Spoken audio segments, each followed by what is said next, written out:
पर अकाउंटेबिलिटी और monitoring week रही।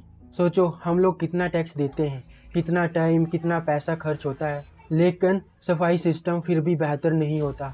ये सिर्फ सरकार का काम नहीं बल्कि हम सब की जिम्मेदारी है कि हम अपने भारत देश को साफ रखें, डस्टबिन्स का यूज़ करें, अपने आस पड़ोस में गंदगी ना बनने दें।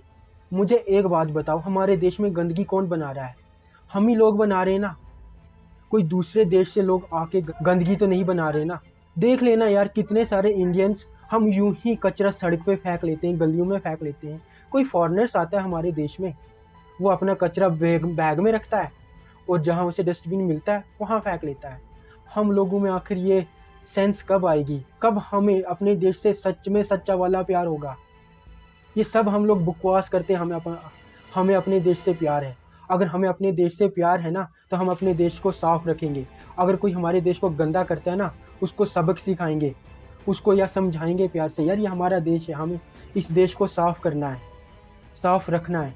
तब वो माना जाएगा ये एक सच्चा देशभक्त है, ये एक सच्चा देश प्रेमी है। खाली 15 अगस्त को स्टेटस रखने से आपका देश प्रेम नहीं होता। आपको रिस्पॉन्सिबिलिटी लेनी होगी कि मेरी वजह से ना मेरे पड़ोस में, ना मेरे गांव में, ना मेरे शहर में कभी कचरा फैलेगा। लेकिन अगर सिस्टम लोगों को एजुकेट नहीं करेगा, पुनिश नहीं करेंगे कि वो ये गलती कर रहे हैं हमारे देश में कचरा बनाने का, तो मुझे एक बात बताओ, हमारे देश के लोग कैसे बदलेंगे फिर? उन लोगों को तो कोई फ़र्क ही नहीं पड़ रहा है ना। उन लोगों के लिए कचरा यूँ सड़क पे फेंकना, गलियों में फेंकना, उनके लिए नॉर्मल है। बल्कि उनके सामने डस्टबिन लगा होगा ना, उस डस्टबिन से भी बल्कि कचरा बाहर निकाल के सड़क पे फेंकेंगे।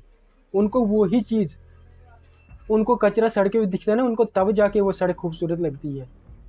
तो हमारी सरकार को वैसे लोगों को पुनिश करना होगा, उनको सिखाना होगा कि सिविक सेंस कितनी इम्पॉर्टेंट है, हमारे देश की सफाई कितनी इम्पॉर्टेंट है। और मेरे जैसे यूथ की ना अपनी सरकार से सिर्फ तीन डिमांडें हैं। प्लीज़ हमारा देश साफ़ कीजिए, हमारी देश की नदियाँ साफ़ कीजिए और अनएम्प्लॉयमेंट ख़त्म कीजिए। और मैं कुछ नहीं चाहता अपनी सरकार से। प्लीज़ इन 3 चीज़ों पे जल्द से जल्द काम कीजिए प्लीज़। स्वच्छ भारत अवेयरनेस क्रिएट करने में सक्सेसफुल रहा, लेकिन इम्प्लीमेंटेशन, मॉनिटरिंग और लोगों की सोच बदलने में फेल हो गया। सफाई के लिए सिर्फ टॉयलेट्स और रैलीज नहीं, सिस्टम और सोसाइटी दोनों को बदलना पड़ता है। आपको क्या लगता है, स्वच्छ भारत एक असली चेंज लाया या फिर ये सिर्फ एक पॉलिटिकल कैंपेन थी? कमेंट में अपनी राय ज़रूर दें। अब सबसे एक रिक्वेस्ट रहेगी, वी लव आवर कंट्री। हमारे देश को साफ करना सरकार की नहीं बल्कि हमारी भी रिस्पॉन्सिबिलिटी बनती है।